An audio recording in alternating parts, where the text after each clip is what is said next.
ভাবুন তো, আপনার বয়স মাত্র ১২ বছর। যে বয়সে আপনার স্কুলে যাওয়ার কথা, বন্ধুদের সাথে খেলার কথা, নিজের জীবন নিয়ে কোনো চিন্তা না করার কথা। কিন্তু হঠাৎ করেই একদিন আপনার মা আপনাকে আর আপনার ছোট ভাই বোনদেরকে একা রেখে চলে গেল।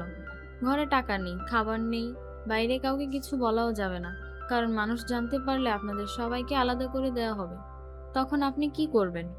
আজকে আমরা এমন একটা গল্প দেখতে যাচ্ছি, যেটা কোনো ফ্যান্টাসি না, কোনো অ্যাকশন মুভি না, বরং এমন একটা বাস্তবতার গল্প যেটা দেখার পর আপনার মাথায় একটা প্রশ্নই আসবে: কিছু মানুষের জীবন এত কঠিন কেন?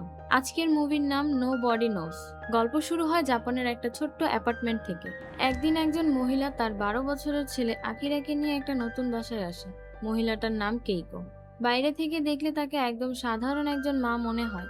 সে হাসি খুশি ছেলের সাথে মজা করে কথা বলে আর নতুন একটা জীবন শুরু করতে চায়। কিন্তু এই পরিবারের একটা বড় গোপন ব্যাপার আছে। বাসার মালিক জানে এই বাসায় শুধু কেইকো আর তার ছেলে আকিরা থাকবে। কিন্তু আসলে কেইকোর আরো ৩টা সন্তান আছে, আর তাদেরকে লুকিয়ে বাসায় ঢোকানো হয়। কারণ বাসার নিয়ম অনুযায়ী এতগুলো বাচ্চা নিয়ে থাকা যাবে না। আকিরার ছোট ভাই শিগেরু আর ছোট বোন ইউকিকে সুটকেসের ভেতরে লুকিয়ে বাসায় আনা হয়, আর আরেক বোন কিউকো ট্রেনে করে আসে। শুনতেই অদ্ভুত লাগে, তাই না?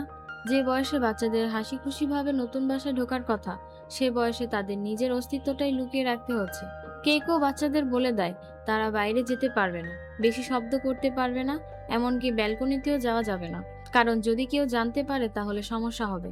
এই ৪ ভাই বোনের মধ্যে শুধু আকিরা বাইরে যাওয়ার অনুমতি পায়, কারণ সে দেখতে একটু বড় আর প্রয়োজনীয় জিনিস কিনে আনতে পারে। আকিরা কোনো সাধারণ ১২ বছরের বাচ্চার মতো না।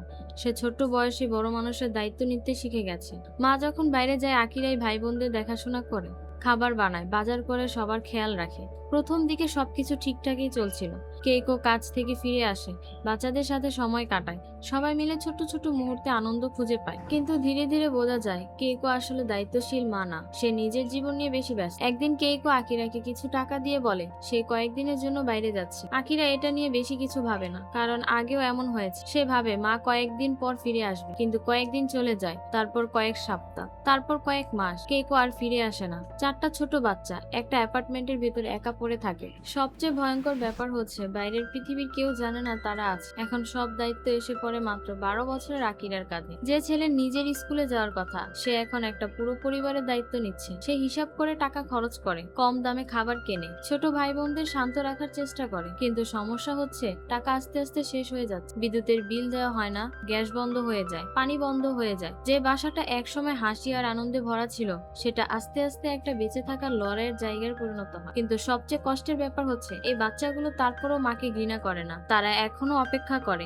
ভাবতে থাকে মা হয়তো ফিরে আসে। একটা সময় আকিরা বাইরে গিয়ে অন্য বাচ্চাদের দেখ তারা স্কুলে যাচ্ছে, বন্ধুদের সাথে খেলছে, সাধারণ একটা জীবন কাটাচ্ছে। আর আকিরা, সে শুধু দূর থেকে তাকিয়ে থাকে, কারণ তার জীবন অন্যদের মতো না। সে জন্মের আগেই যেন বড় হয়ে গেছে। এরপর আকিরার পরিচয় হয় সাকি নামে একটা মেয়ের সাথে। সাকিও নিজের জীবনে একা, তারও বন্ধু নেই। তাই আকিরা আর সাকির মধ্যে একটা বন্ধুত্ব তৈরি হয়। সাকি বুঝতে পারে আকিরার জীবনে কিছু একটা সমস্যা আছে, কিন্তু আকিরা কাউকে কিছু বলতে পারে না, কারণ সে ভয় পায় যদি মানুষ জানতে পারে তাহলে হয়তো তাকে আর তার ভাই বোনদেরকে আলাদা করে দেওয়া হবে। তাই সে চুপ করে সব সহ্য করতে থাকে। দিন যেতে থাকে, বাচ্চাগুলোর অবস্থা আরো খারাপ হতে থাকে, ঘর নোংরা হয়ে যায়, খাবারের অভাব শুরু হয়। কিন্তু তারপরও তারা ছোট ছোট জিনিসে খুশি হওয়ার চেষ্টা করে, কারণ বাচ্চাদের একটা অদ্ভুত ব্যাপার হচ্ছে তারা সবচেয়ে খারাপ পরিস্থিতিতেও একটা আনন্দ খুঁজে নিতে পারে। কিন্তু বাস্তবতা সবসময় এত সহজ হয় না। একদিন একটা ঘটনা ঘটে যেটা তাদের জীবন পুরো বদলে দেয়। ছোট ইউকি একটা দুর্ঘটনার শিকার হয়। আকিরা বুঝতে পারে না সে কি করবে। তার কাছে টাকা নেই, কাউকে বলার মতো মানুষ নেই, সে শুধু একটা বাচ্চা। কিন্তু পরিস্থিতি তাকে এমন জায়গায় এনে দাঁড় করিয়েছে যেখানে তাকে বড় মানুষের মতো সিদ্ধান্ত নিতে হচ্ছে। এই জায়গাটা আমাদের মনে করিয়ে দেয় কিছু বাচ্চা বয়সের কারণে না, পরিস্থিতির কারণে বড় হয়ে যায়। মুভিটার শেষে আমাদের কোনো সুন্দর স্বপ্ন দেখায় না, কোনো ম্যাজিক সমাধান দেয় না, কারণ বাস্তব জীবনেও সব সমস্যার সুন্দর শেষ থাকে না। নোবডি নোজ আমাদের দেখায় এমন কিছু মানুষ আছে